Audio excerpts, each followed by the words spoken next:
God, it's cold. What a difference. If you remember back to when I made my first video and I was walking around the fields in the middle of summer with just like a t-shirt on because it was too hot, you know, and then fast forward to today, blue skies, but you know, a bit of a winter wonderland. It's not snowed here, but it's pretty icy on the ground. But I thought, you know, didn't take the dogs out yesterday, didn't make a video yesterday, so I thought, right, time to get out. I've got a spare hour this morning before I get on with the day's activities, so I thought I'd come out and have a bit of a wander around. I've got what I got today, so I'm going to see Maxton, my spiritual leader, to have a bit of a chat with her. And then this afternoon I've got to go to the hospital to have an MRI scan, which is just the end of, really, this kind of investigation which kicked off when Jenny died, where I was having a lot of the same symptoms, but it seems to be all stress related and it's kind of abating more now, which is good, touch wood.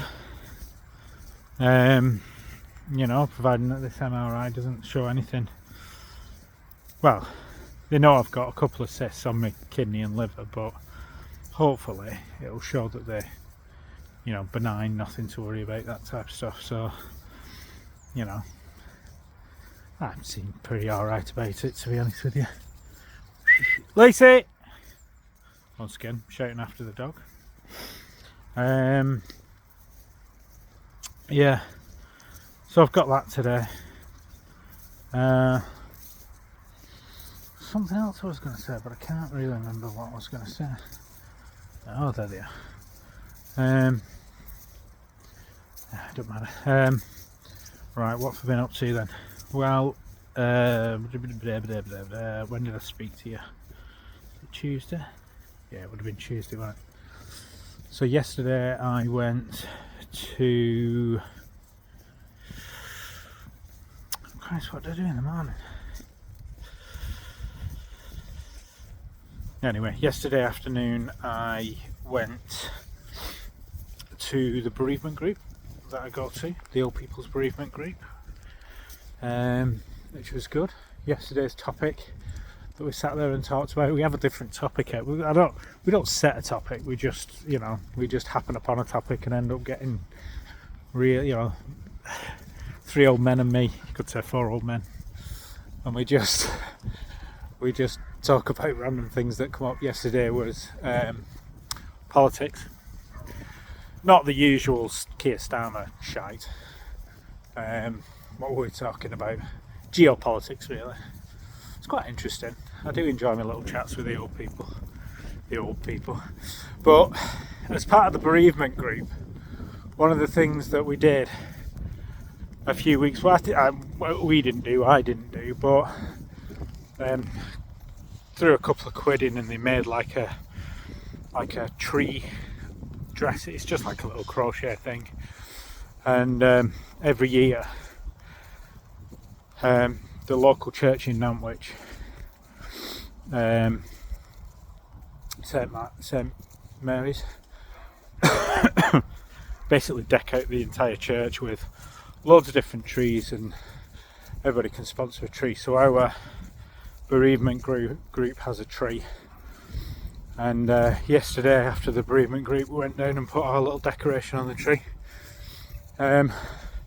Quite emotional, I'll be honest with you. Emotional for a lot of people, and it was a bit emotional for me. I had to have a bit of a quiet moment. Just, yeah, it kind of brings it home to you when you're putting a decoration on a tree for somebody who should be there with you this Christmas.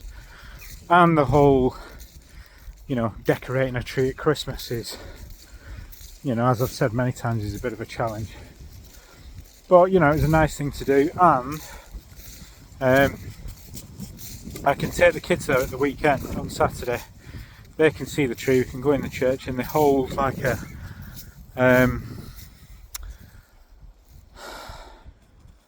like a movie night in the church on a big screen. So they're gonna be showing Elf, which was Jenny's favourite Christmas movie. So this is one area where me and Jen never saw eye to eye. I don't like Elf. I think it's a stupid, silly movie, and I'm not really a huge fan of Will Ferrell. But she loved it. So now by extension I have to love it. So I reckon I'm going to endure a sitting of Elf, because the kids love it as well. But it was a favourite movie, so favourite Christmas movie. Perhaps that's just how it's supposed to be. Perhaps, you know, perhaps she made them choose Elf, I don't know. Elf. But anyway, that's what we'll do on Saturday. Jeez, it is cold. But yeah, that's kind of that. As for me, pretty steady playing field, really.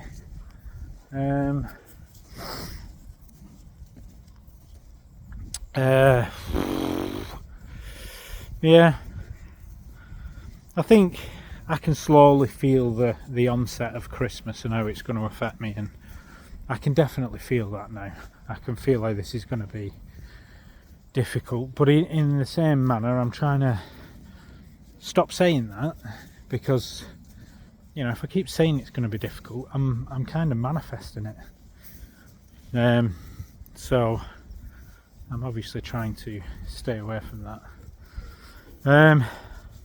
What's my other absolute delight in my life is buying the house. That's seems to be coming on troubled grounds at the moment. I've got a buyer. One sec, Lacey. I've got a buyer who seems to live in a different world than everybody else, who seems to expect me to kind of wait around for them to buy their next house indefinitely. I don't mind waiting a little bit, but they seem to think it's alright to put a condition in the offer that they're supposed to accept, that they'll accept the offer on condition. Never heard of a reverse condition, but that they will accept the offer on condition that they're allowed to find their onward property. To which my response to that is absolutely not. I'm not.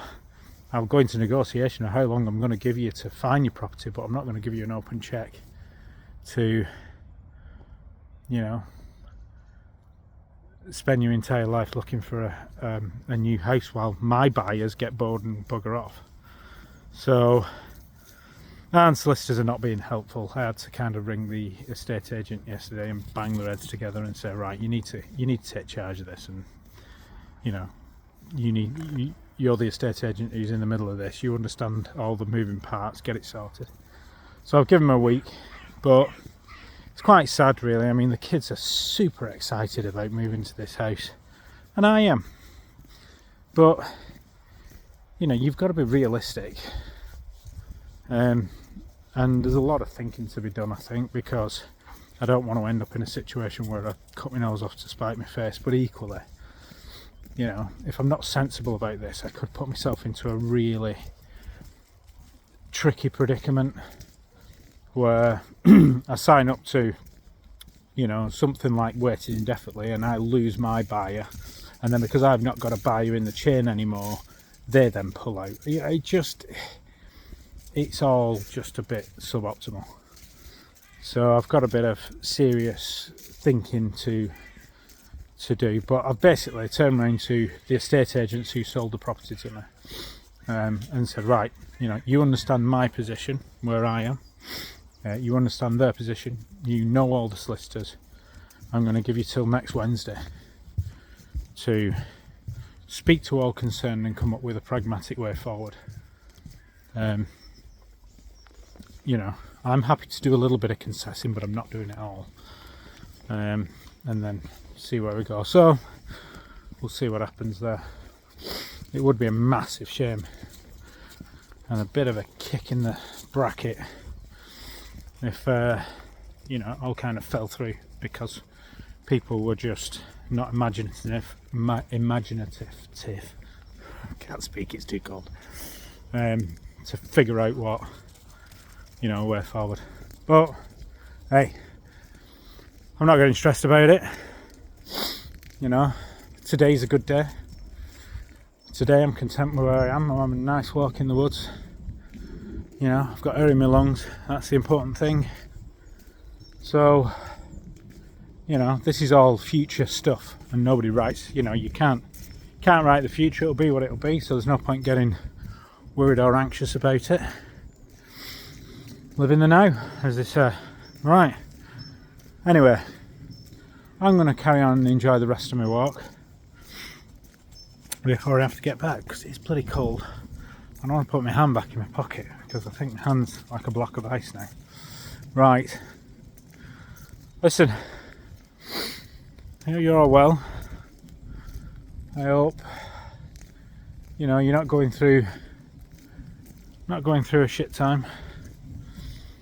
And if you're feeling a bit down, just try and snap yourself back to where you are now and think, right, am I in pain? Don't mean emotional pain. Am I warm? We've got a roof over my head. Enjoy the little things. Anyway, stop preaching now. Right. It's cold. Right. Have a wonderful day. And I'll speak to you either tomorrow or the day after or something like that. Alright. Bye.